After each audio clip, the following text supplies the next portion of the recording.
नमस्कार, DD news पर आप दो टूक देख रहे हैं। मैं हूं अशोक श्रीवास्तव। तो कल यानी मंगलवार को लोकसभा चुनाव के नतीजे जो हैं वो बड़े साफ हो गए, पूरी तरह से साफ हो गए। और इन लोकसभा चुनाव के परिणामों में जो एक बड़ी बात रही वो ये रही कि ऐसा लगता है कि देश में एक बार फिर से गठबंधन सरकारों का दौर शुरू हो गया है। हालांकि इन चुनाव को लेकर सबके अपने अपने दावे रहे, लेकिन किसी भी राजनीतिक पार्टी या किसी भी गठबंधन के दावे पूरी तरह से सही साबित नहीं हुए। जहां पर बीजेपी दावा कर रही थी कि वो अकेले अपने दम पर बहुमत में आएगी, 370 से ज्यादा सीटें मिलेंगी, लेकिन बीजेपी लगभग 240, 41, 42 ऐसे जो कुछ नंबर है उसमें सिमट कर रह गई। इंडिया गठबंधन की तरफ से दावा किया जा रहा था कि वो 295 सीट लेकर आएंगे, लेकिन इंडिया गठबंधन को भी 295 सीट नहीं मिली और वो बहुमत के आंकड़े से पीछे रह गए। एनडीए को हालांकि एक गठबंधन के रूप में पूर्ण बहुमत मिला, पूर्ण बहुमत से 20 सीटें ज्यादा मिली। लेकिन कल से लगातार ये अटकलें चल रही थी कि एनडीए के गठबंधन जो दल हैं, खास करके टीडीपी को लेकर, जेडीयू को लेकर, नीतीश कुमार को लेकर ये अटकलबाजियां चल रही थी कि कहीं वो पाला तो नहीं पलट लेंगे, पासा तो नहीं पलट लेंगे। और इसीलिए जो इंडी गठबंधन था उसकी उम्मीदें परवान चढ़ी हुई थी। हालांकि बहुमत इंडी गठबंधन को नहीं मिला था, मैंडेट नहीं मिला था, लेकिन उसके बावजूद इंडी गठबंधन ने यह कोशिश करी और यह हवा बनाने की कोशिश की कि हम सरकार बना सकते हैं, मोदी को रोक सकते हैं। इस तरह की लगातार कोशिश हुई। कुछ फीलर्स भेजे गए टीडीपी को, नीतीश कुमार को, लेकिन नतीजा ढाक के पात रहा। आज दिल्ली में सारी गतिविधियों का केंद्र बन गई दिल्ली, और आज दिल्ली में एनडीए की भी बैठक हुई और इंडिया गठबंधन की भी बैठक हुई। एनडीए के सहयोगी भी देश भर से आए, इंडिया गठबंधन के सहयोगी भी देश भर से आए। और एनडीए की बैठक में हालांकि जब विमान में एनडीए के एक सहयोगी नीतीश कुमार और तेजस्वी यादव दिल्ली में एक ही विमान में पहुंचे तो कई लोगों की उम्मीदें परवान चढ़ गईं, कई लोगों की धड़कनें तेज हो गईं, लेकिन नतीजा वहां भी सिफर रहा। विमान से उतरने के बाद नीतीश कुमार सीधा एनडीए की बैठक में पहुंचे और उन्होंने कहा कि एनडीए को जल्द से जल्द सरकार बनाने की प्रक्रिया शुरू कर देनी चाहिए। एनडीए की बैठक में तमाम पार्टियों ने नरेंद्र मोदी को अपना नेता चुन लिया और यह साफ हो गया कि अगली बार यानी तीसरी बार, लगातार तीसरी बार फिर से मोदी सरकार, यह साफ हो गया क्योंकि एनडीए ने उन्हें अपना नेता चुन लिया है। एनडीए संसदीय दल की बैठक 7 जून को होगी और 7 जून को जो एनडीए के सभी घटक दल हैं उनके सभी सांसद नरेंद्र मोदी को अपना नेता चुन लेंगे। हालांकि जैसा मैंने कहा कि दिन भर इंडी गठबंधन की ओर से भी यह कोशिशें होती रही, प्रयास होते रहे कि वो किसी तरह से सरकार बनाने के बहुमत के आंकड़े तक पहुंच सके, क्योंकि जैसा मैंने कहा कि बहुमत से इंडी गठबंधन दूर है। लेकिन कोशिशें जरूर हुई कि किसी तरह से नीतीश कुमार या टीडीपी की ओर से कोई उनको फिलर मिले, कोई उनको पॉजिटिव साइन मिले, लेकिन कोई पॉजिटिव साइन नहीं मिला। देर शाम मल्लिकार्जुन खड़गे के घर इंडी गठबंधन की बैठक हुई और मल्लिकार्जुन खड़गे ने इस बैठक के बाद जो बयान दिया उससे साफ लगता है कि अब इंडी गठबंधन को यह एहसास है कि उसके पास संख्या नहीं है और वो सरकार बनाने की दौड़ में नहीं है। इसलिए मल्लिकार्जुन खड़गे ने कहा कि वो संविधान बचाने की लड़ाई जारी रखेंगे और जब मौका आएगा तब देखेंगे क्या करना। साथ साथ ये भी कहा कि कई सुझाव आए हैं और इन सुझावों पर गौर किया जाएगा। तो कुल मिलाकर कल रात तक जो अटकलबाजियां थी, आज देर रात तक वो अटकलबाजी आप साफ हो गई हैं और इसीलिए मैंने कहा अब की बार लगातार तीसरी बार फिर से मोदी सरकार, ये तस्वीर अब साफ हो गई है। लेकिन कई सवाल और भी हैं और जो सवाल उठ रहे हैं वो अपने अपने दावों को लेकर उठ रहे हैं। अभी भी जो नैरेटिव बनाने को लेकर जो पहल हो रही है, कोशिश हो रही है, उन सब को लेकर उठ रहे हैं। उन सब पर इस चर्चा को, इस डिबेट को आगे बढ़ाएंगे और नई सरकार कैसे होगी उस पर भी हम चर्चा करेंगे। लेकिन उससे पहले कल आपको दिखाता हूं जब प्रधानमंत्री नरेंद्र मोदी बीजेपी मुख्यालय पहुंचे तो उन्होंने बीजेपी कार्यकर्ताओं को और देश भर को क्या कुछ संदेश या संकेत देने की कोशिश की थी। सुनिए जरा।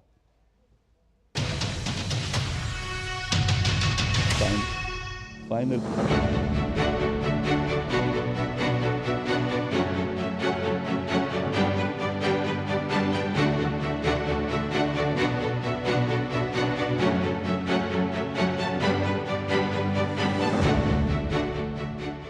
हमारे विरोधी एकजुट होकर भी उतनी सीटें नहीं जीत पाए जितनी इस लोकसभा चुनाव में अकेली बीजेपी ने जीती है।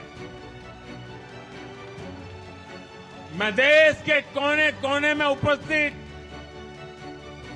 बीजेपी के कार्यकर्ताओं को कहूंगा, देशवासियों को कहूंगा, आपकी मेहनत, इतनी गर्मी में आपका बहाया पसीना, ये मोदी को निरंतर काम करने की प्रेरणा देता है। और मैं देशवासियों का दोबारा दोहराना चाहता हूं, अगर आप 10 घंटे काम करेंगे तो मोदी 18 घंटे काम करेगा।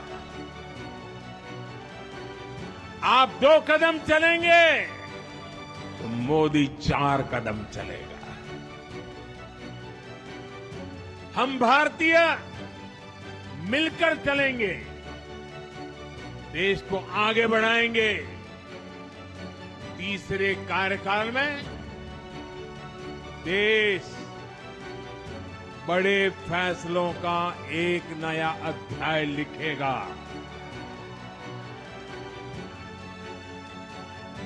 और ये मोदी की गारंटी है।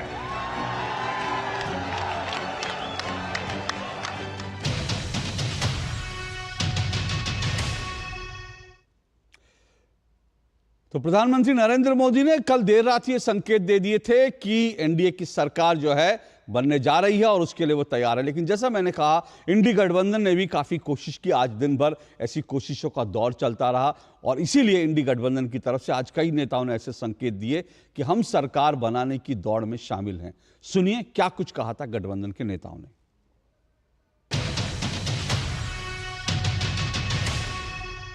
एनडीए की रणनीति और इंडिया गठबंधन का साथ जनता ने दिया है। अब रणनीति के लिए तो जा रहे हैं, रणनीति क्या बनेगी अब पूछताछ करेंगे, वहाँ बातचीत होगी, उसी बार रणनीति बनेगी।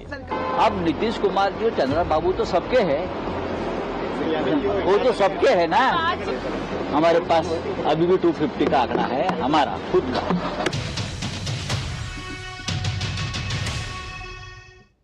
तो ये दावे हुए इंडी गठबंधन की तरफ से, लेकिन एनडीए की तरफ से जब बयानबाजी शुरू हुई और एनडीए के घटक दलों ने जब अपना स्टांस लेना शुरू किया तो इंडी गठबंधन की उम्मीदों पर पानी फिर गया।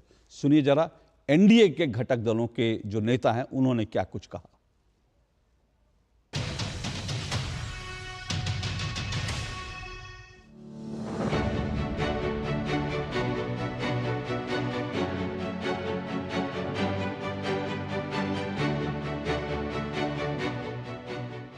नीतीश जी गंभीर राजनीतिक नेता हैं, देश को दिशा देने वाले नेता हैं।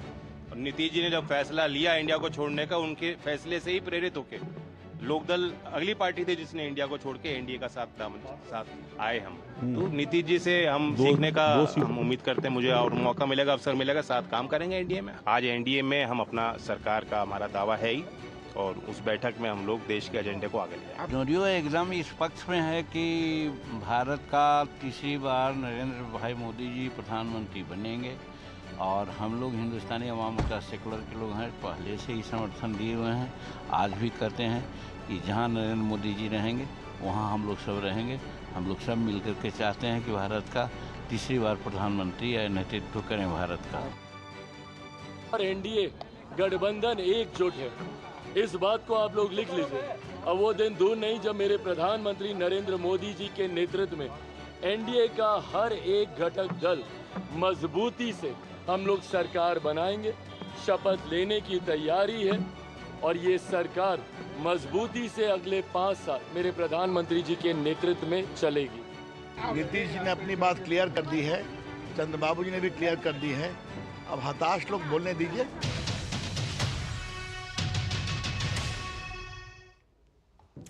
तो लगातार तीसरी बार फिर से मोदी सरकार, इसकी तैयारियां पूरी हैं। जैसे मैंने कहा कि प्रधानमंत्री नरेंद्र मोदी को 7 तारीख को संसदीय दल का, एनडीए संसदीय दल का नेता चुना जाना तय है और उसके बाद सरकार बनना भी तय है। ऐसी खबरें आ रही हैं कि 8 जून को या फिर 9 जून को नरेंद्र मोदी तीसरी बार जो है प्रधानमंत्री पद की शपथ लेंगे। लेकिन जो सवाल उठ रहे हैं उन सब पे चर्चा करेंगे। आज मेरे साथ जो मेहमान मौजूद है उनका परिचय करवा दूं। मेरे साथ सिद्धार्थ यादव जी जुड़ चुके हैं, बीजेपी के प्रवक्ता हैं सिद्धार्थ यादव जी। नहीं, अभी सिद्धार्थ यादव जी नहीं जुड़े, मुझे बताया गया। मेरे साथ स्टूडियो में लोकेश जिंदल जी जुड़ चुके हैं। लोकेश जिंदल जी को दिखाइए, मैं लोकेश जिंदल जी को दिखाऊं। हाँ, लोकेश जिंदल जी मेरे साथ स्टूडियो में जुड़ चुके हैं। तारिक खान मेरे साथ जुड़ चुके हैं, समाजवादी पार्टी के प्रवक्ता हैं तारिक खान जी। और मेरे साथ राजेश तिवारी जी, जेडीयू के प्रवक्ता हैं। आपका सबका शुक्रिया स्वागत जुड़ने के लिए। सबसे पहले तो मैं सभी लोगों को बधाई दे दूं, क्योंकि मुझे लगता है ये जो नतीजा है इसमें सभी पार्टियों के लिए कुछ ना कुछ जो है अच्छी चीज़ें हैं। एनडीए बीजेपी खुश है कि वो 240 सबसे बड़ी पार्टी है, सरकार बनाने की ओर बढ़ रही है लगातार तीसरी बार। कांग्रेस को लग रहा है, कांग्रेस खुश है क्योंकि कांग्रेस 99 तक पहुंची है। एक बार फिर से कांग्रेस का रिवाइवल ऐसा लग रहा है। और राहुल गांधी दोनों जगह से जीत गए तो कांग्रेस के लिए भी खुशी का मौका है। तारिक खान, समाजवादी पार्टी, अब तो कह सकते हैं कि ये उत्तर प्रदेश नहीं बल्कि देश की तीसरी सबसे बड़ी पार्टी हो गई है संसद में। इसलिए तारिक जी मुस्कुरा भी रहे हैं, खुश भी हैं और जाहिर सी बात है उत्तर प्रदेश में शानदार प्रदर्शन किया है। राजेश तिवारी जी जेडीयू के मेरे साथ जुड़े हैं। राजेश तिवारी जी भी खुश हैं क्योंकि जेडीयू जो है इस वक्त किंग मेकर की भूमिका में है और हालांकि वो एनडीए का हिस्सा है, लेकिन एनडीए वाले भी नज़र गड़ाए बैठे कब हमारे पास जो है, जैसे आज आम का मौसम है, जैसे आम टपक जाता है तो वो उम्मीद कर रहे हैं कि नीतीश जी भी टपक कर क्या हमारे गठबंधन में आ जाए।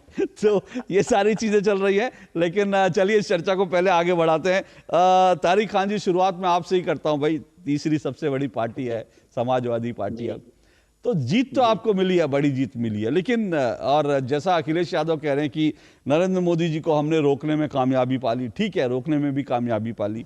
पूरी तरह से बीजेपी बहुमत में नहीं आई, लेकिन अब तीसरी बार लगातार फिर से बनने जा रही है मोदी सरकार।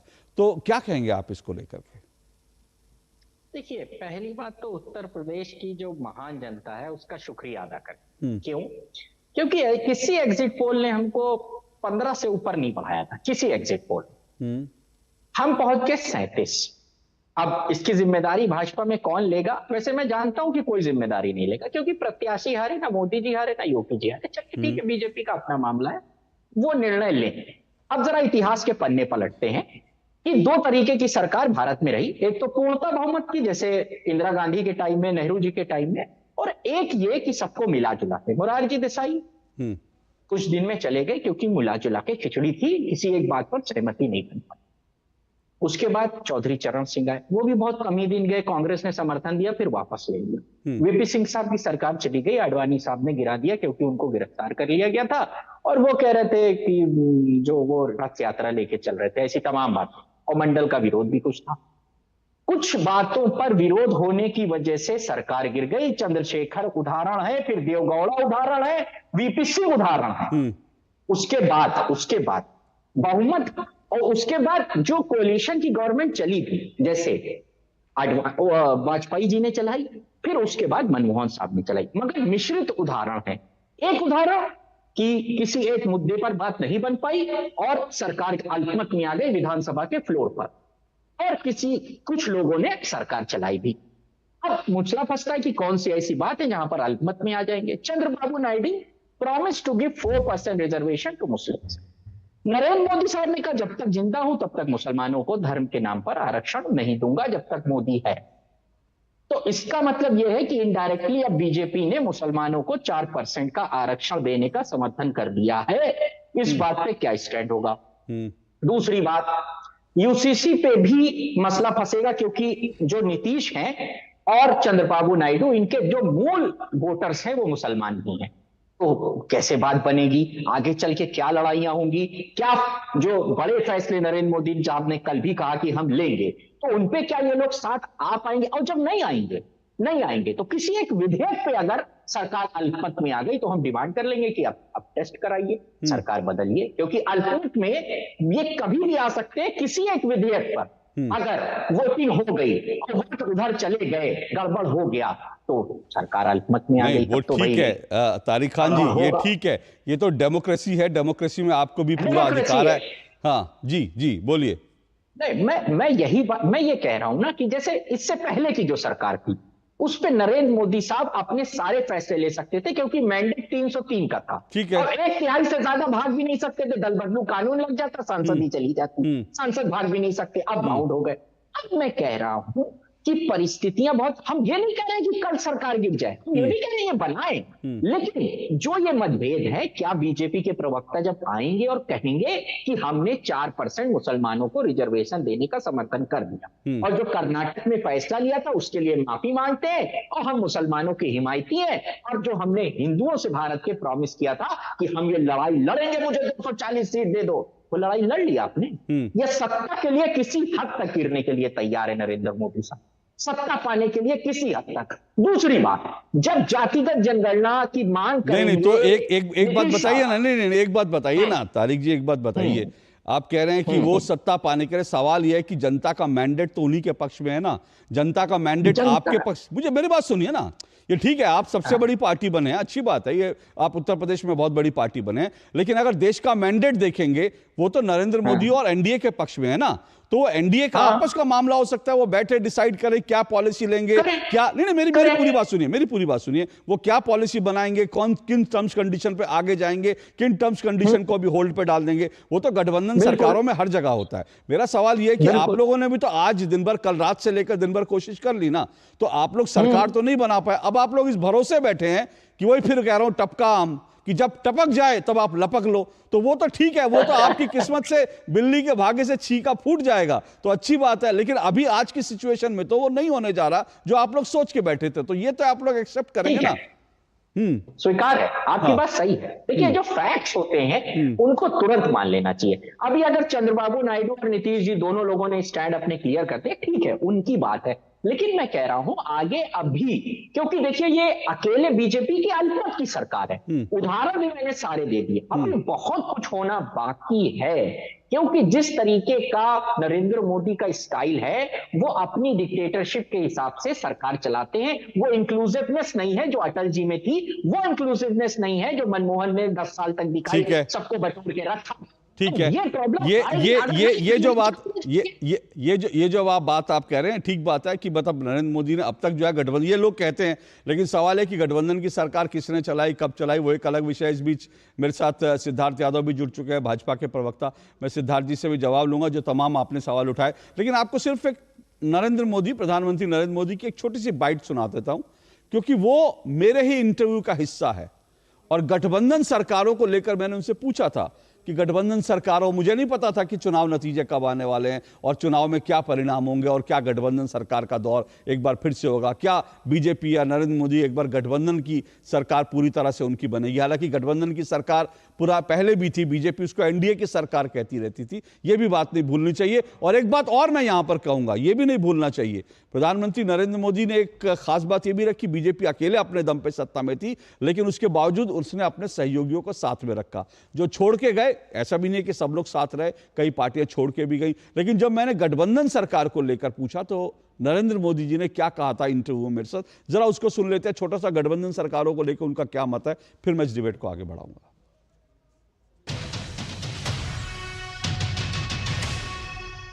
देखिए, गठबंधन की सरकारों के भी रूप रंग अलग रहे।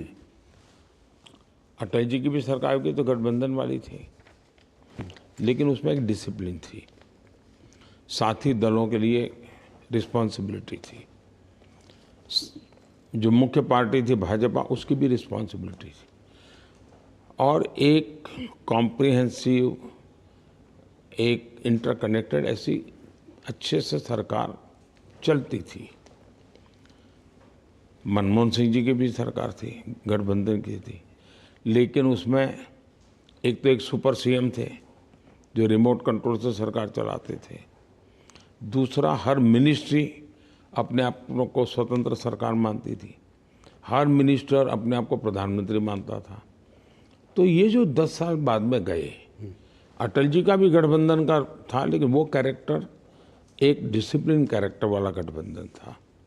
अटल जी का व्यक्तित्व भी इतना ऊंचा था कि लोग उनको हर चीज़ में स्वीकार करते थे, लेकिन बाद में ये सुपर सीएम वाला, पीएम वाला मामला आ गया और एक सरकार सेपरेट चलने लग गई, पैरेलल चलने लग गई, तो स्थितियाँ बहुत बिगड़ गई।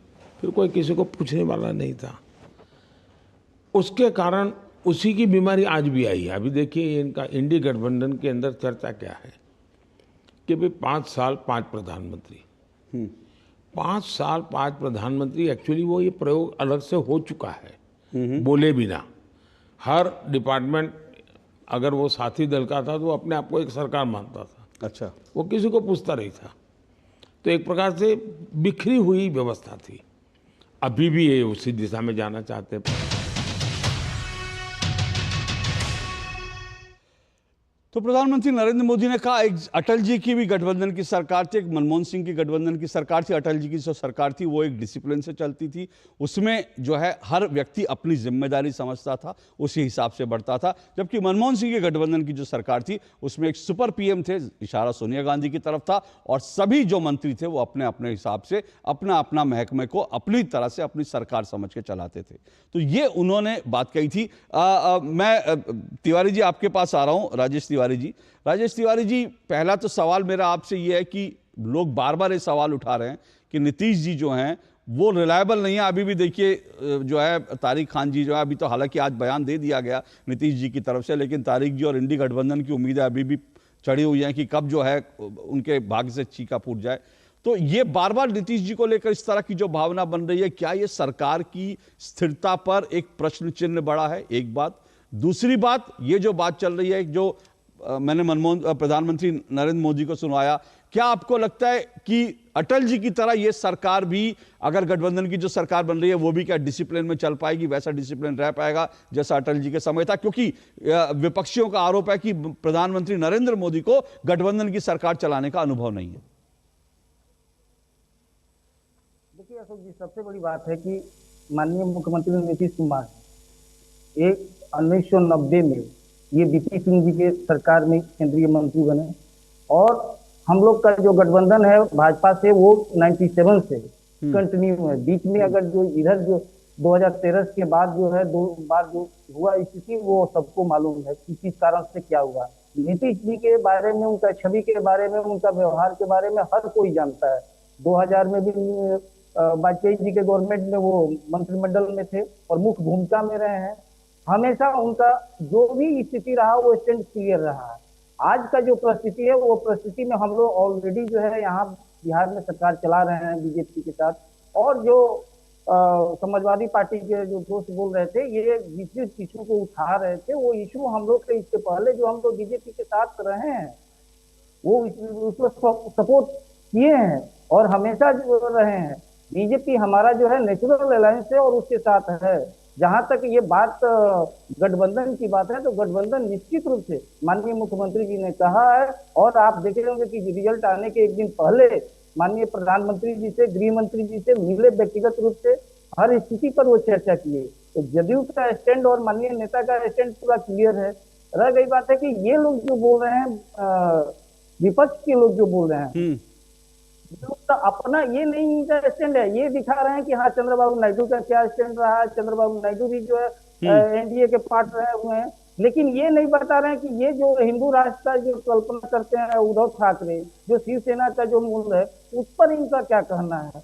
ये दूसरे पर अगर कमी निकाल रहे हैं तो इनको अपना बताना चाहिए कि इन लोगों का क्या है। हम लोग का तो सरकार चल रहा था, एक सिर्फ एयरलाइंस जो है वो भी प्री जो है चंद्रबाबू नायडू का चुनाव से पहले का गठबंधन है और हम लोग का अब चल रहा है। बाकी सब लोग सरकार में शामिल रहा है। मोदी जी का जो वर्किंग स्टाइल है उससे सबको ही परिचित है। अब रह गई बात है कि जिम्मेवारी के बात, तो जिसका एक कहा जाता है कि अगर जो शादी नहीं रहता है उसका वर्किंग स्टाइल और आफ्टर मैरिज का वर्किंग स्टाइल तो थोड़ा सा चेंज तो हो ही जाता है, इसमें तो कोई दो राय नहीं है। लेकिन इन लोगों को जो सोच है इंडिया गठबंधन का, इंडिया गठबंधन ये लोग कैसे सरकार चला पाएंगे, इन लोगों का क्या स्थिति है, इन लोगों का खुद जो है आपस में इतना डिवाइड है। अगर जो क्या ये बात करेंगे जो तमिलनाडु के स्टालिन जो बोलते हैं सनातन पर या जो राष्ट्र पर बोलते हैं, क्या उससे ये सहमत है क्या वो अपना वर्किंग स्टाइल छोड़ देंगे? राजेश जी, क्या आपने उद्धव आपने ठाकरे आपने अपना working आपने style छोड़ देंगे? राजेश जी, आपने इंपॉर्टेंट पॉइंट उठाया, क्योंकि यही इंडी गठबंधन है जिसमें एक तरफ एक तरफ जो है सनातन को समूल नाश करने की बात स्टालिन करते हैं, दूसरी तरफ जो है शिवसेना भी है जो कहती है कि सनातन जो इस देश की शक्ति है। तो ऐसे विरोधाभासी चीजों में भी गठबंधन फिलहाल है। लेकिन बड़ी बात यह भी है, आज जो बैठक हुई है उसमें उद्धव ठाकरे नहीं आए, उसमें ममता बनर्जी नहीं आई, तो ये भी अपने आप में संकेत है। लेकिन सिद्धार्थ यादव जो एक बात तारिक खान, एक मिनट तिवारी जी जी बोलिए। अशोक जी, हम लोग का जो गठबंधन था वो एक दूसरे के खिलाफ पूरा कहीं देश में नहीं लड़ा है, लेकिन इन लोगों का क्या, ममता बनर्जी देखिए, इन लोग आपस में लड़े। बिल्कुल आपने वो पॉइंट रखा, वो बड़ा इंपॉर्टेंट पॉइंट है, क्योंकि ये बात है कि बंगाल में 29 सीटें जो गठबंधन जीता है और पंजाब में 13 सीटें जो जीते हैं, तो वो 29 और 13 सीटें मान ले तो ये गठबंधन की वो सीटें हैं जो गठबंधन एक दूसरे के खिलाफ लड़के जीते हैं। तो ये जो विरोधाभास है, ये भी देखना इंपॉर्टेंट है कि 29 और 13 सीटें तो एक दूसरे के खिलाफ लड़के जीते हैं, बीजेपी या एनडीए सहयोगियों से लड़के नहीं जीते, आपस में लड़के जीते हैं। तो ये बताता है कि गठबंधन की क्या सिचुएशन है। लेकिन सिद्धार्थ यादव जी वो कह रहे हैं कि भाई दो बातें आपके जुड़ने से पहले तारिक जी ने कहा भाई मोदी जी कहते थे कि मैं जीते जी मुसलमानों को आरक्षण जो है नहीं दूंगा, ओबीसी और उसका जो SC ST का आरक्षण है। लेकिन चंद्रबाबू नायडू कहते हैं कि वो भी वो 4% अपने स्टेट में देंगे, 4 या 6% जो भी उनका वादा था। तो ऐसे में आप लोग को अपने बीजेपी के स्टैंड से पीछे हटना पड़ेगा, आप लोगों को समझौते करने पड़ेंगे सरकार चलाने में। नहीं अशोक जी, मैं ऐसा नहीं मानता। ऐसा क्यों अज्यूम कर लिया जाता है कि अगर चंद्रबाबू नायडू जी ने ऐसी कोई बात कही तो भारतीय जनता पार्टी को पीछे हटना पड़ेगा? सरकार एनडीए की बननी है, जनता ने भरपूर अपना समर्थन दिया है और जनता का समर्थन 2047 के लक्ष्य को लेकर के 24/7 वो सरकार जो विकसित भारत इस देश को बनाए उसके लिए आया है। जब कोई भी एनडीए की सरकार बनी है और जिसका जनता के पास अपार जन समर्थन है, जिसमें भारतीय जनता पार्टी सबसे बड़े एक पार्टी के रूप में उभर करके आई है और इतनी बड़ी पार्टी के रूप में उभर कर आई है कि इनके पूरे गठजोड़, इंडिया अलायंस के पूरे गठजोड़ से भी ज्यादा नंबर अगर सिंगल पार्टी के नाते हैं तो भारतीय जनता पार्टी का है। तो मैं मानता हूं कि जो विषय हम जनता के बीच में लेकर के गए थे, जो मैनिफेस्टो हमारा था, वो हमारी प्राथमिकता होने वाले हैं और उन्हीं को हम करेंगे। जो वादा आदरणीय प्रधानमंत्री नरेंद्र मोदी जी का है और जिन पर समर्थन सभी हमारे एनडीए के साथियों का है, वो सभी वादों को हमें पूरा करना है। इसलिए मैं इसमें किसी प्रकार की कोई बात नहीं मानता। पर हाँ, तारिक खान साहब की जो मंशा थी और तारिक खान साहब जिसको वो ढूंढना चाह रहे हैं, मैं पूछता हूं कि जो सांसद उनकी जीत करके आए हैं, क्या वो इस कार्रवाई को शुरू करने वाले हैं? क्या जनता के बीच में जो वादा करते आए या उनके नेता जो कहते आए, क्या अब इसकी भी बात वो करेंगे?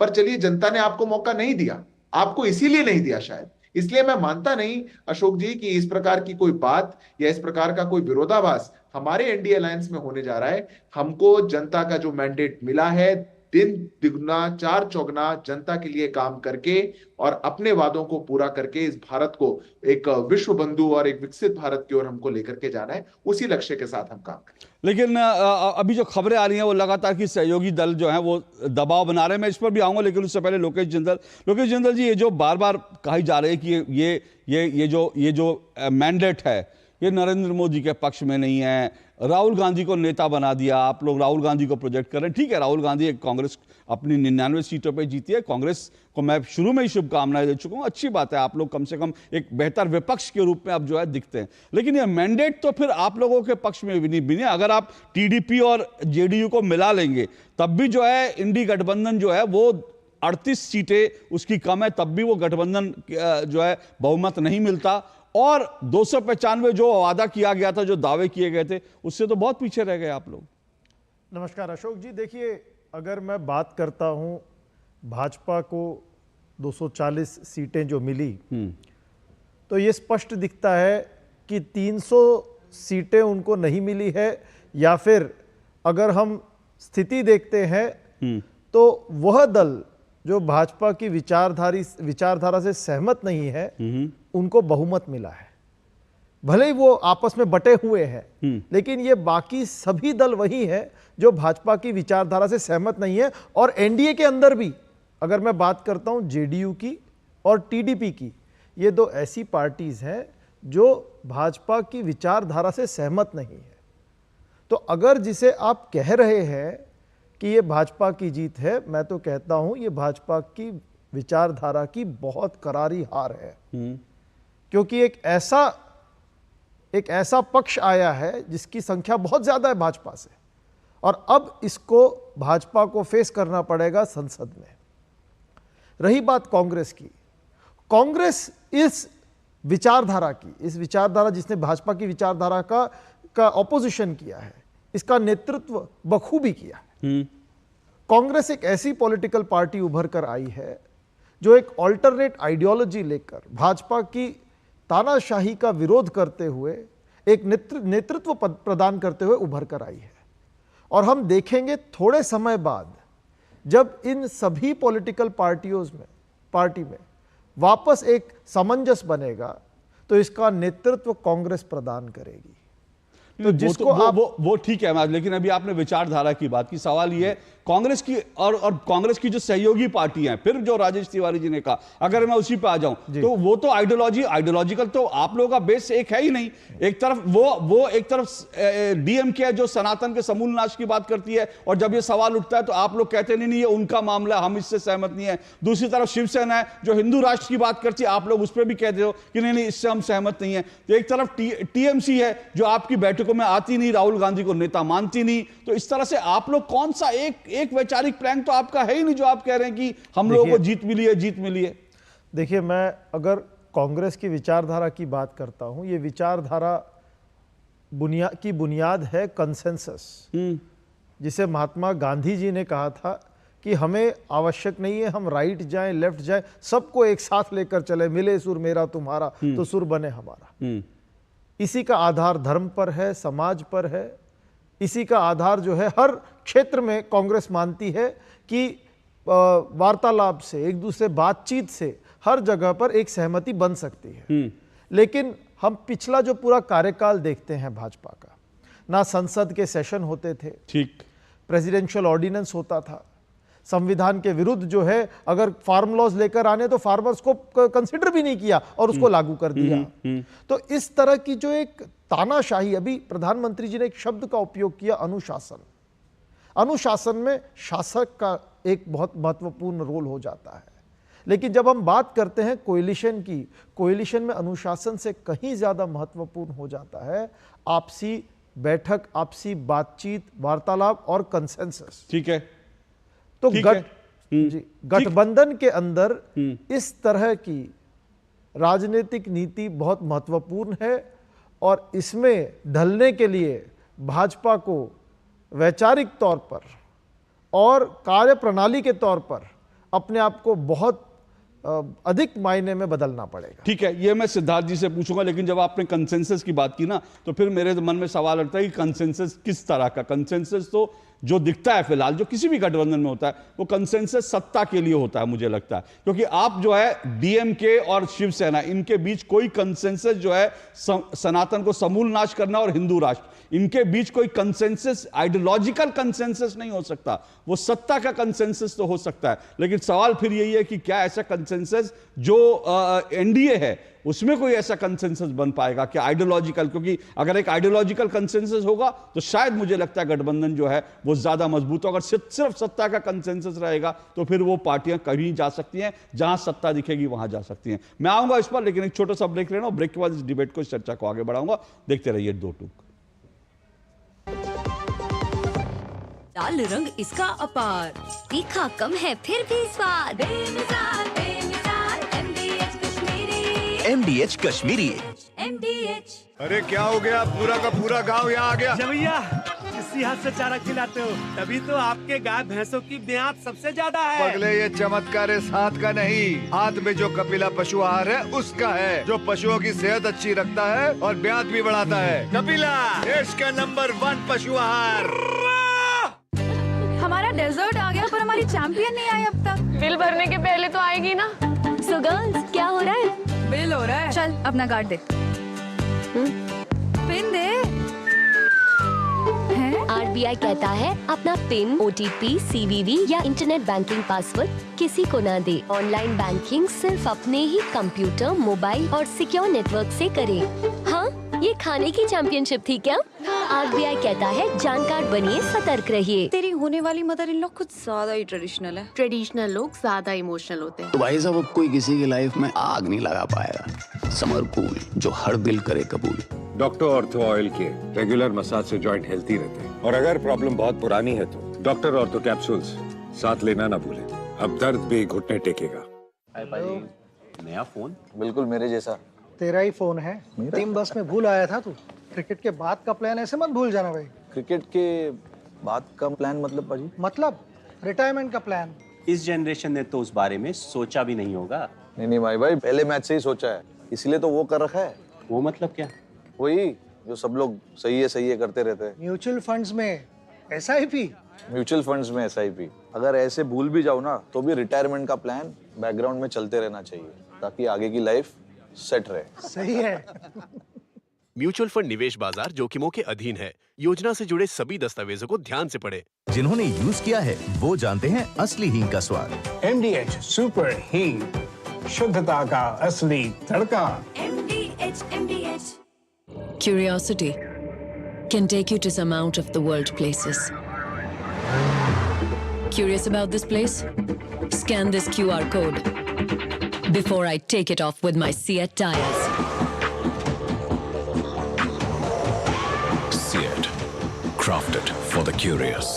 बात जब पीढ़ियों के लिए बनने वाले घर की हो तो जिम्मेदारी बड़ी हो जाती है। गैलेंट समझता है ये जिम्मेदारी। अब डबल M रिब्स के साथ गैलेंट एडवांस TMT रीबार, निर्माण का रियल हीरो। जीरा से प्यास बुझाए, डाइजेशन के लिए मस्त, शरीर में नमक पानी का बैलेंस बनाए। Sip, sip, जीरा sip, जीरा sip, MDH का जल्दी और जीरा sip, जीरा sip, जीरा sip। दो टूक आप देख रहे हैं और दो टूक में हम चर्चा कर रहे हैं। तीसरी बार, लगातार तीसरी बार फिर से मोदी सरकार। तो केंद्र में तीसरी बार मोदी सरकार बनना तय है। 7 तारीख को एनडीए जो गठबंधन है, एनडीए गठबंधन में सांसदों की जो चुने हुए सांसद हैं उनकी बैठक होगी, संसदीय दल की बैठक होगी। उसमें नरेंद्र मोदी को नेता चुना जाना तय है। एनडीए जो गठबंधन है वो पहले ही एनडीए का नेता नरेंद्र मोदी को चुन चुका है और जो खबरें आ रही हैं उसके अनुसार 8 तारीख को प्रधानमंत्री नरेंद्र मोदी एक बार फिर से शपथ लेंगे। लेकिन जो सवाल उठ रहे हैं वो ये कि ये सरकार जो है कितनी स्थिर होगी और गठबंधन की सरकार चलाने के जो अनुभव हैं उसको लेकर नरेंद्र मोदी किस तरह से आगे बढ़ेंगे, ये सारी चर्चा चल रही है। इन्हीं पर बात कर रहे हैं सिद्धार्थ यादव मेरे साथ जुड़े हुए हैं बीजेपी के, लोकेश जिंदल मेरे साथ जुड़े हुए हैं कांग्रेस के नेता हैं, तारिक खान समाजवादी पार्टी के प्रवक्ता हैं, राजेश तिवारी जेडीयू के प्रवक्ता हैं। सिद्धार्थ यादव जो बात कही जा रही है बार बार कि भाई समझौते करने पड़ेंगे और आपको सरकार चलाने में जो है किस तरह से कोलिशन जो चलेगा उसको लेकर आपको तमाम पार्टियों को साथ रखना एक नई तरह की चुनौती है बीजेपी के लिए और प्रधानमंत्री नरेंद्र मोदी के लिए जिसका अनुभव नहीं है। मैं अशोक जी पहले 3 बातों का जवाब देना चाहता हूं जो अभी लोकेश जी कह रहे थे और फिर मैं तुरंत आपकी बात पर आ रहा हूं। सबसे पहले तो लोकेश जी ने अपने वक्तव्य में बोला कि भारतीय जनता पार्टी की विचारधारा के खिलाफ हमको बहुमत मिला है। लोकेश जी, आपको बहुमत नहीं मिला है। बहुमत का आंकड़ा इस देश में 272 है। आपने इस चुनाव में हर प्रकार के हथकंडे को अपनाने की कोशिश करी। आपने संविधान को लेकर के, आरक्षण को लेकर के, भाजपा को लेकर के, ऐसा हो जाएगा, ये हो जाएगा, वो जाएगा, आपने सब कुछ जनता के बीच में कहा और जनता ने उसके बावजूद जब आपने देश के सारी विपक्षी पार्टियों को इकट्ठा कर लिया और आप चुनाव लड़ रहे थे, आपको बहुमत नहीं दिया। तो जनता के मत का सम्मान करिए और एक्सेप्ट करिए कि जनता ने अपना निर्णय लिया है वो भारतीय जनता पार्टी और नरेंद्र मोदी जी के पक्ष में। दूसरी बात आपने कही कि भाजपा से ज्यादा मत हमको मिला है। भाजपा से ज्यादा मत भी आपको नहीं मिला है। भाजपा के 240 हैं, आपके पूरे अलायंस के उससे कम है, इसलिए इसको भी फैक्चुअली ठीक करना चाहिए। तीसरी बात आपने कहा कि कांग्रेस पार्टी ऐसा उभर करके आई है अपने इसमें कि वो बहुत सराहनीय है। कांग्रेस पार्टी की सीटें बढ़ी है, आपको बहुत बधाई हो, पर कांग्रेस पार्टी कोई कल की बनी हुई पार्टी नहीं है। कांग्रेस पार्टी इतना नीचे चली गई थी कि क्या वो 99 सीट पे ही इतना उभर गई है कि आप बहुत खुश हो रहे हैं। कांग्रेस पार्टी ने 60 साल इस देश में राज किया। आपने बहुमत की सरकारें चलाई, गठबंधन की सरकारें चलाई और उसके बावजूद आप तीसरी बार 100 के मार्क को क्रॉस नहीं कर पा रहे। जनता आपको मैंडेट नहीं देना चाह रही, उसका भी विश्लेषण आपको करना चाहिए। अशोक जी, मैं तुरंत आपकी बात का जवाब देता हूं। आप प्रश्न आपके मन में है और औरों के मन में भी होगा कि क्या ये गठबंधन की सरकार एक स्टेबल सरकार चला पाएगी। मेरा ऐसा मानना है, भारत के इतिहास में जितनी कोलिशन गवर्नमेंट्स रही हैं उसमें सबसे ज्यादा स्टेबल कोलिशन गवर्नमेंट जिसमें एक पार्टी ऐसी है कि जिसके पास सबसे बड़ा मैंडेट हो, इतना बड़ा मैंडेट किसी कोलिशन गवर्नमेंट में किसी सिंगल पार्टी को नहीं आया। तो जब जनता एक ऐसे प्री पोल अलायंस को चुन करके भेजती है। ये कोalition ऐसा नहीं है जो मैंडेट आने के बाद किसी को जोड़ा गया हो। ये कोalition ऐसा नहीं है कि इसमें कहीं जोड़ तोड़ करके या सरकार बनाने के लिए पहले सरकार बना ली गई हो, बाद में कोई टेस्ट फ्लोर पे साबित किया गया हो।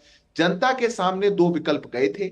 एक विकल्प को जनता ने एब्सोल्यूट मेजॉरिटी दी। उन लोगों ने, प्रदेश में भी उनकी सरकार चल रही है, हमारी जेडीयू के साथ प्रदेश में भी सरकार चल रही है, हम आंध्र में प्रदेश में भी टीडीपी के साथ सरकार में आए हैं। जनता ने हमारे इस गठजोड़ को, हमारे इस साथ को भरपूर समर्थन देकर के चुन करके भेजा है। और इस कोalition में एक भारतीय जनता पार्टी जैसी एक बड़ी पार्टी भी है जिसको इतिहास में कोalition गवर्नमेंट में इतना बड़ा मैंडेट है। मैं मानता हूं ये स्थिरता का आधार बनेगा और भारतीय जनता पार्टी एक स्थिर, स्टेबल, मजबूत, अच्छे नेतृत्व की सरकार इस देश में बनाने जा रही है, जो भारत की जो गति की राह 10 साल में बनी है उसको बढ़ाती रहेगी। इसलिए आउट ऑफ क्वेश्चन रहेगा कि भाई ये स्थिर सरकार बनेगी। ओके, लोकेश जी रिस्पॉन्ड कीजिए। आप कुछ कहना था?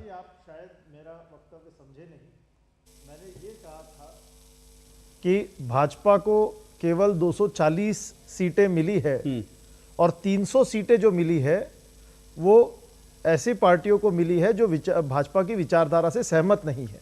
चलो एक तरफ मैं कह दूंगा कि शिंदे गुट की विचारधारा आपसे सहमत है, लेकिन अगर मैं टीडीपी की बात करता हूं, जेडीयू की बात करता हूं, आरएलडी की बात करता हूं, ये पॉलिटिकल पार्टीज है जिनके साथ आपने एनडीए का गठबंधन इसलिए किया था ताकि आप इलेक्शन लड़ सके। तो अगर आप अपनी विचारधारा की बात करते हैं और उस पार्टी की बात करते हैं तो उस विचारधारा को इस इलेक्शन में जनमानस ने नकार दिया है। ये सत्य आप जान ले तो बेहतर होगा। ओके, और इन सभी विचारधाराओं में, इन सभी पार्टियों में सबसे ज्यादा जो मत मिले हैं कांग्रेस को मिले हैं। राहुल गांधी जी ने भारत जोड़ो यात्रा की, भारत जोड़ो न्याय यात्रा। कैसे ये थोड़ा सा समझाइए, कांग्रेस को कैसे मिले 99 सीट? और मेरे पास जो वोट शेयर है, अगर मैं वोट शेयर पे जाऊंगा लोकेश जी, तो बीजेपी और कांग्रेस, ये ठीक है कि आपने पिछली बार से वोट शेयर बढ़ाया है, लेकिन ओवरऑल वोट शेयर में अगर आप जाएंगे तो बीजेपी के सामने कांग्रेस आज भी कहीं नहीं ठहर रही है। तो आप किस आधार पर कह रहे हैं कि मतलब जो है ये ओवरऑल कांग्रेस की जीत है? देखिए, महाराष्ट्र की अगर मैं बात करता हूं, 17 सीटों पर कांग्रेस लड़ रही थी और 13 सीटों पर कांग्रेस चुनकर आई है। तो इस तरह से जो गेन है कांग्रेस का उन राज्यों में सर, जहां पर आप महाराष्ट्र की बात कर रहे हैं, मेरे सामने जो राज्य है मैं अगर आपको बता दूं, तमिलनाडु, जहां आप कहते थे बीजेपी है नहीं, वहां बीजेपी को 11.5% वोट मिले, कांग्रेस को 10.5% वोट मिले। आंध्र प्रदेश में कांग्रेस बीजेपी को 11.28%, कांग्रेस को 2.66% अंतर देखिए। हरियाणा की अगर मैं बात करूं, जहां आपने अच्छा प्रदर्शन किया है, बीजेपी 46% है, आप लोग 43% है। हिमाचल प्रदेश में जहां आपकी सरकार है, बीजेपी 56.44% है, आपको 41.67%, और भी छोड़ दीजिए। झारखंड में आपकी सरकार है, वहां बीजेपी को 44.6% और कांग्रेस को 19.19%। कर्नाटक में आपकी सरकार है, वहां बीजेपी को 46.06 और आपको 45.43। आप महाराष्ट्र की बात करेंगे, मेरे पास पूरा आंकड़ा है सर। इस पर आप हर जगह पर बीजेपी से पीछे हैं। और जम्मू कश्मीर की मैं बात कर दूं, अगर जम्मू कश्मीर का आंकड़ा आपको बताऊं, वो भी बड़ा हैरान करने वाला है। जम्मू कश्मीर की बात करूंगा, बीजेपी को वहां जम्मू कश्मीर में 24.36% वोट मिले और आपको 19.38%। ह्यूज अंतर है सर। जी देखिए अशोक जी, भाजपा की सरकार केंद्र में थी और भाजपा की सरकार राज्य में थी। जैसे महाराष्ट्र की मैं बात कर लेता हूं, और अन्य राज्यों में भी जब भाजपा की सरकार केंद्र में थी और जिस तरह के रिसोर्सेज भाजपा के पास थे, अगर मैं फाइनेंस की बात कर लेता हूं, आज अगर हम कांग्रेस और भाजपा की तुलना करें तो फाइनेंस वाइज कांग्रेस के पास कुछ रिसोर्सेज नहीं थे इलेक्शन के पहले। भाजपा ने यह तक तय किया था कि आईटी द्वारा उनके अकाउंट्स फ्रीज कर दिए जाए। ना मार्केटिंग के कोई रिसोर्स अवेलेबल थे, ना एडवर्टाइजमेंट के कोई रिसोर्स अवेलेबल थे। और उसी के मुकाबले अगर आप भाजपा की कैंपेनिंग देखें तो कांग्रेस की कैंपेनिंग कुछ नहीं थी। इसके बावजूद इन रिसोर्सेज के ना होते हुए फिर भी कांग्रेस ने जिस तरह का प्रदर्शन किया है वो सराहनीय है। चलिए सिद्धार्थ जी रिस्पॉन्ड कीजिए। अशोक जी, लगभग 24 प्रांतों में भारतीय जनता पार्टी कांग्रेस से ज्यादा मत प्रतिशत और ज्यादा सीटें लेकर के आई है, 24 प्रांतों में। और हमारी भी सीटें कम हुई, हम भी पिछली बार से हमारा प्रदर्शन हल्का हुआ। हमने एक बार नहीं किसी पे ठीकरा फोड़ने की कोशिश करी। ईवीएम और इलेक्शन कमीशन और डीएम को तो छोड़ ही दीजिए, कोई क्या फाइनेंस था, इनका क्या झूठ था, इनका क्या। अभी आज कांग्रेस पार्टी के दफ्तर पे महिलाएं वो फॉर्म लेकर के खड़ी हैं, जिस फॉर्म भरवाए गए थे कांग्रेस पार्टी से कि 8,500 रुपए आपको मिल जाएंगे 5 तारीख को, वो लेकर के फॉर्म खड़ी हैं। इनने देश भर में झूठ फैलाया, लोगों से फॉर्म फिल करवा लिए, कागज ले लिए, कार्ड पकड़ा दिए कि 5 तारीख को ले आना, इसका 8,500 रुपए आपको मिलेगा। ऐसा तो झूठ और प्रोपेगेंडा हमने नहीं किया, हम अपने विचार लेकर के गए थे। रही बात दूसरी, आपने कहा आइडियोलॉजी का कोई मैच नहीं है, ये एनडीए वाले कह रहे हैं।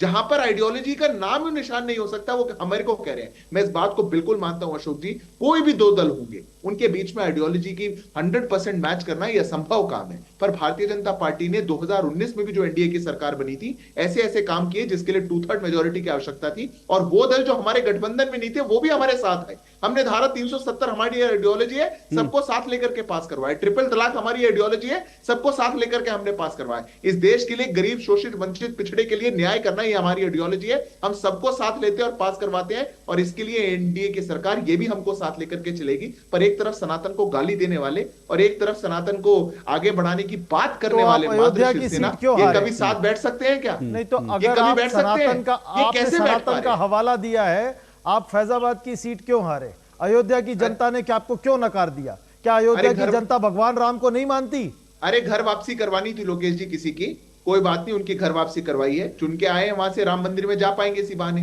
अखिलेश जी को भेज देंगे, थोड़ा सा राम मंदिर में दर्शन कर लेंगे। ओके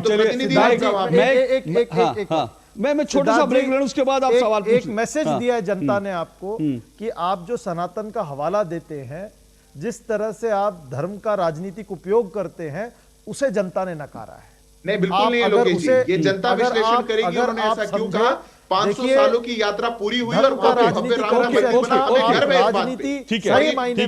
मैं सिर्फ एक छोटा सा ब्रेक ले लूं, लेकिन 2 चीजें मैं कहूंगा। इसमें एक बड़ा इंपॉर्टेंट बात है जो अभी सिद्धार्थ जी आपने कहा ना, मेरे पास समय नहीं है, मैं उन महिलाओं के बाइट्स मेरे पास हैं जो मेरे पास लखनऊ से आए हैं। आज लखनऊ में कांग्रेस मुख्यालय के बाहर महिलाएं एक कार्ड लेकर गई थी और वो बता रही थी कांग्रेस की किसी दीदी ने उनको कार्ड दिया और कहा 5 तारीख को ये कार्ड जमा करा दीजिएगा, आपके अकाउंट में खटाखट 8,500 रुपए महीने गिरने लगेंगे।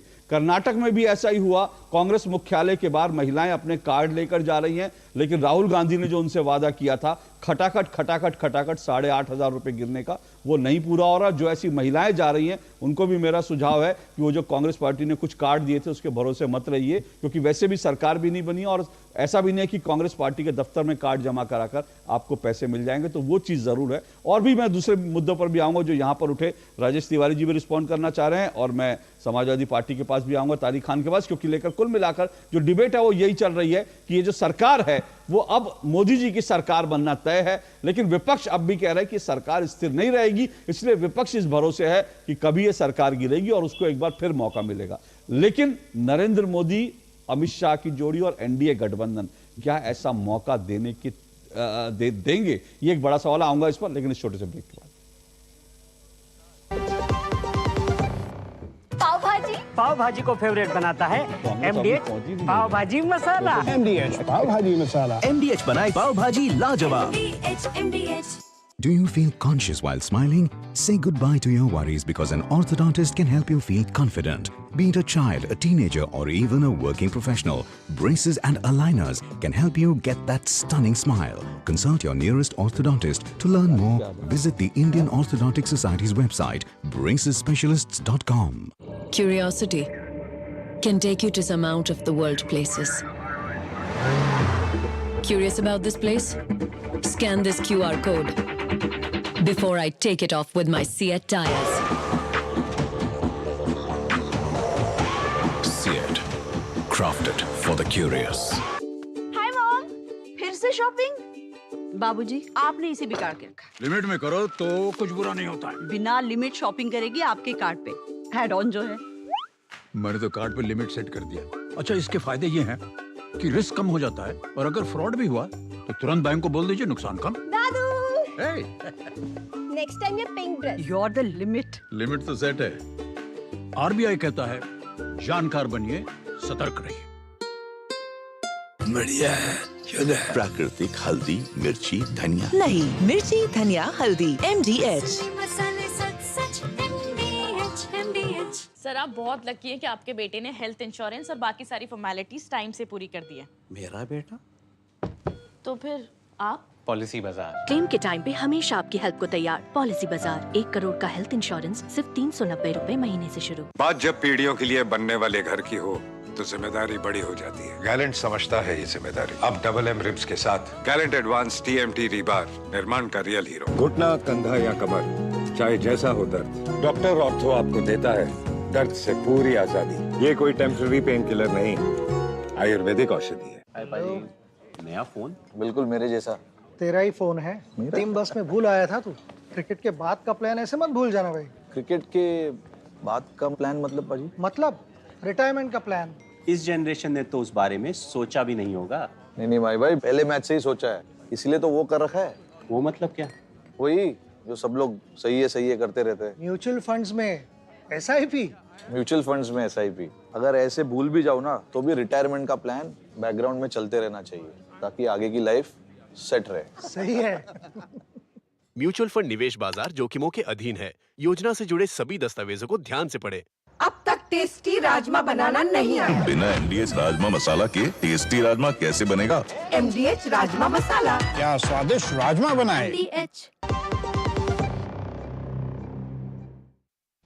दो टुक आप देख रहे हैं और दो टुक में हम चर्चा कर रहे हैं। तीसरी बार फिर से मोदी सरकार तो बन रही है, लेकिन विपक्ष इस उम्मीद में है कि क्या ये सरकार जो है गठबंधन की सरकार होगी तो क्या ये चल पाएगी। जल्दी से तारिक खान रिस्पॉन्ड कीजिए। जो सिद्धार्थ यादव कह रहे हैं वही आइडियोलॉजिकली देखो, और एक सबसे बड़ा दल बीजेपी है और कभी गठबंधन सरकारों में ऐसा नहीं हुआ कि एक पार्टी को इतनी ज्यादा सीटें मिली हो, तो उससे स्थिरता की गारंटी बनी रहती है। और फिर गठबंधन तो एनडीए पहले भी चला चुका है। एक वोट से बीजेपी की सरकार गिरी थी शायद, मैं कम जानता हूं, आप लोग ज्यादा जानते होंगे अटल जी की। मैं कम जानता हूं, मैं कम पढ़ा लिखा भी हूं, आप लोग ज्यादा विद्वान हैं। खैर शायद गिरी थी, जहां तक मेरी इतिहास की जानकारी है, छोटी मोटी किताबें पढ़ी हैं। खूब बीजेपी के प्रवक्ता को आपने बोलने का मौका दिया। उन्होंने आपको भी दे रहा हूं सर, शुरू में आपको पूरा बोलने का मौका दिया था। नहीं, मुझे जवाब तो देने दीजिए। देखिए सुनिए, दो सिनेरियो हैं। मैं मानता हूं कि विपरीत विचारधाराओं के लोग साथ में हैं, इंडिया और एनडीए दोनों तरफ। मानता हूं आपकी बात, जो फैक्ट है वो मानूंगा। ठीक, मान लेता हूं 25 लोग हमारे यहां से चले जाते हैं, गुस्सा होकर झगड़ा हो जाता है, विपक्ष कमजोर हुआ। मान लेते हैं 25 लोग एनडीए से चले जाते हैं, सरकार गिर गई। दिस इज द डिफरेंस जो अभी है। एक वोट मैटर करता है, सरकार गिर गई क्योंकि डिफरेंट आइडियोलॉजीज के लोग दोनों तरफ हैं। हमारे यहां से 240 या 230 हम लोग जितने भी हैं 200 हो गए, कोई बात नहीं, विपक्ष थोड़ा और कमजोर हो गया, पहले थोड़ा मजबूत था। ये फर्क है, पॉइंट नंबर 1। दूसरा, पूरा विपक्ष भारत का एक साथ आ गया। अच्छा, बीजेपी साथ में आ गई थी, मायावती ने 11 सीटें हमको उत्तर प्रदेश में हरा दी, वो साथ में आ गई थी। क्या YRS साथ में आ गई थी? क्या जो तेलंगाना में पार्टी है BRS वो साथ में आ गई थी? DMK साथ में आ गई थी। तमाम लोग एक थर्ड फ्रंट की तरह भारत में चुनाव लड़े। इंडिया और नीतीश बाबू एंड टाइम पे चले गए, तो सारे लोग साथ में आ गए थे और बीजेपी के खिलाफ एक फोर्स लगाती रहा। ऐसा नहीं, लाइक माइंडेड लोग आए थे और अनलाइक माइंडेड भी लोग आए थे, मगर कुछ जनता ने उनके ऊपर विश्वास जताया। दूसरी बात, हमने कुछ मैनिफेस्टो में जब वादा किया, वो वादा सरकार बनने पे पूरा किया जाता है। बीजेपी ने राम मंदिर का वादा किया, तो क्या जब सत्ता में नहीं आए, जब शिमला अधिवेशन में उसको पारित किया, तो क्या बना दिया था जाकर? ईटा लेके गए थे नरेंद्र मोदी साहब, वाजपेयी साहब, कि हम ईटा लेके बैठेंगे, बनाएंगे। जब आपने वादा किया तो जब सरकार आएगी। अब पब्लिक इतनी उनको नहीं समझ, वो जानते हैं कि जो भी मैनिफेस्टो में वादे हैं, in case it will come in power, then only it would be in place. Okay, Siddharth ji respond कीजिए। एक बार बात हो रही है कि भाई यूनिफॉर्म सिविल कोड जैसे आपने जो वादे किए थे, ये वादे अब आप पूरी नहीं कर पाएंगे क्योंकि बाकी पार्टीज पर साथ नहीं आएंगी। देखिए अशोक जी, ख्याली पुलाव पर कितनी बात की जाए, कितना जवाब दिया जाए, समय बता देगा कि क्या होगा क्या नहीं होगा। ये तो जब हमारे पास पूर्ण बहुमत की, प्रचंड बहुमत की एक बहुत मजबूत, बहुत बड़ी सरकार थी, तब ये कहते थे 370 नहीं कर पाएंगे, तब भी तो कहते थे। आज से पहले क्या जो वादे हमने किए थे उसके लिए विपक्ष कभी सामने आया और ये कहा इन्होंने कि ये करेंगे? ये तो झूठ की बात कहेंगे, ये तो जनता के बीच में जाके कहेंगे जो हमने नहीं कहा, संविधान बदल देंगे, ऐसा कर देंगे, वैसा कर देंगे। पर जो हमने कहा है, जो डंके की चोट पे हम कहते हैं, जो हमारे मैनिफेस्टो में था, वो हमारी सरकार करके दिखाएगी। रही दूसरी बात, मैं तारिक भाई से कहूंगा तारिक भाई पता नहीं आप कौन सा नया ज्ञान दे रहे हैं, कुछ पार्टियां 25 यहां से छोड़कर भाग गए तो सरकार चली जाएगी, सबको पता है, नंबर्स का गेम सबको पता है। पर ये आपको जानना चाहिए कि जिस अलायंस से आपने शुरुआत करी थी, उस अलायंस में आप सबको साथ लेकर के तो चुनाव तक भी नहीं पहुंच पाए। चुनाव तक भी पहुंचे तो वो भी सब साथ नहीं थे, वो भी आपस में लड़ रहे थे। ये स्थिति आपके घर में है। हमारा घर स्थिर है, जनता के बीच में गया, वोट मांगा और जनता ने मैंडेट दिया, सरकार चलेगी, ख्याली पुलाव आप बनाएंगे। ओके राजेश तिवारी जी, मेरे पास समय बिल्कुल नहीं, आप कुछ कहना चाह रहे थे, 30 सेकंड में आपको दे रहा हूं जी। ऐसा है अशोक जी कि ये कांग्रेस के प्रवक्ता और जो समाजवादी पार्टी के प्रवक्ता जो बोल रहे हैं, इन लोगों को बोलने और कथनी करने में इन लोगों को पार्टी में ही अंतर है। अब जैसे कांग्रेस के बोल रहे थे तानाशाह सरकार, अरे इनके पार्टी में तानाशाह है कि आजादी के बाद जो पहला बार ऐसा मुख्यमंत्री के गठबंधन के हैं अरविंद केजरीवाल जी, कि भ्रष्टाचार के मामले में जेल गए हैं और उसके बाद भी सरकार चला रहे हैं। इससे भी बड़ा तानाशाही है, इससे भी बड़ा ये लोग लोकतंत्र का मजाक कौन किया है। और टूटने की बात करा रहे, ममता बनर्जी तो इनके साथ नहीं है, तो ममता बनर्जी हो सकता है हमारे साथ। ये इसके बाद इस तरह से ख्वाब पड़ाव पका रहा है लोग, तो अरे ये कहिए। ओके मेरे पास समय इतना ये है क्या कि अभी सब लोग ख्याली पुलाव में ही हैं, कि और फिर मैं कह रहा हूँ बिल्ली के भाग्य से छीका फूटा, सब लोग इस मैं माफी चाहता हूं राजेश जी, समय इतना, मैं फिर कह रहा हूं कि बिल्ली के भाग्य से छीका फूटा इस उम्मीद में सब लोग हैं। लेकिन फिलहाल लगातार तीसरी बार मोदी सरकार जो है वो बनने जा रही है, इसमें कोई दो राय नहीं है। विपक्ष जो अभी रात तक की खबरें हैं, विपक्ष ने लगभग हथियार डाल दिए हैं, क्योंकि लग रहा है उनको नंबर्स हमारे साथ नहीं है।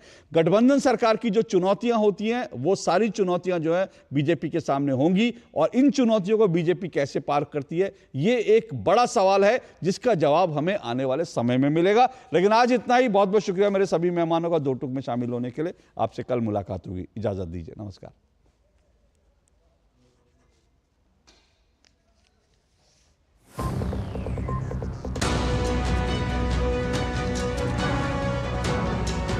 बढ़िया सर, चलिए आज